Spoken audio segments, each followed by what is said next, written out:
মোচার ঘন্ট হোক বা মোচার চপ, কলার ফুল দিয়েই তৈরি হয় এই খাবারগুলি। সাধারণত যে কোনো বাঙালি বাড়িতে রান্না করা হয়ে থাকে। মোচা ছাড়িয়ে কেটে ধুয়ে রান্না করা ঝক্কি থাকলেও এই খাবারের স্বাদই আলাদা। পূর্ব ও দক্ষিণের রাজ্যগুলিতে এই মোচার চল বেশি, সুতরাং বাঙালিরাও এই মোচা সম্পর্কে ভালোই অবগত। তো চলো শুরু করা যাক। আজকের রেসিপি হলো মোচা। মোচা বানানোর জন্য আমি এখানে কেটে নিয়েছি মোচা, আলু নিয়ে নিয়েছি, তার সাথে ছোলা নিয়ে নিয়েছি, পেঁয়াজ, আদা, রসুন, তার সাথে গোটা গরম মশলা। আলু কেটে নিয়েছি কিউব সাইজ করে, ছোলা নিয়ে নিয়েছি। আগের দিন রাতে ঝিরিঝিরি করে কেটে মোচাটা জলে ভিজিয়ে রেখেছিলাম, আঠা বা কোনো রকম কষ থাকলে উঠে যাবে। এবার মশলাগুলো আমি সব একসাথে বেটে নিয়েছি। গ্যাস অন করে আমি এখানে গরম জল করে নিয়েছি, দিয়ে দিলাম তার মধ্যে খানিকটা নুন। এবার মোচা আর তার সাথে ছোলাটা একসাথে করে সিদ্ধ করে নেব মিনিট 5।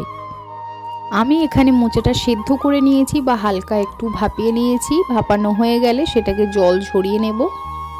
এইবার কড়ার মধ্যে সাদা তেল দিয়ে তার মধ্যে নুন দিলাম, দিয়ে আলুটাকে দিয়ে সামান্য একটুখানি হলুদ দিয়ে ভালো করে আলুটাকে ভেজে নেব লাল করে।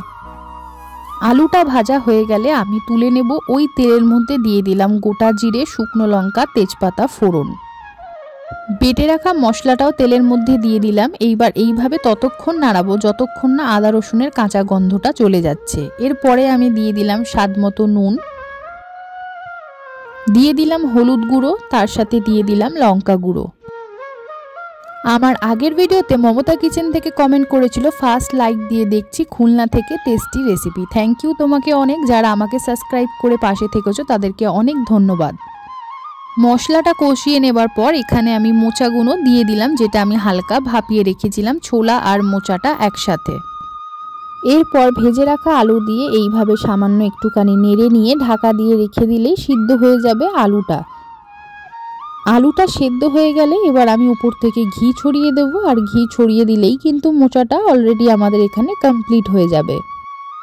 এইভাবে কিছুক্ষণ নাড়িয়ে নিলেই কিন্তু মোচাটা খুব সুন্দরভাবে শুকনো তৈরি হবে, জল জল ভাব থাকবে না। ভাত বা রুটির সাথে এই মোচার রেসিপিটা খেতে কিন্তু খুবই দারুণ লাগবে।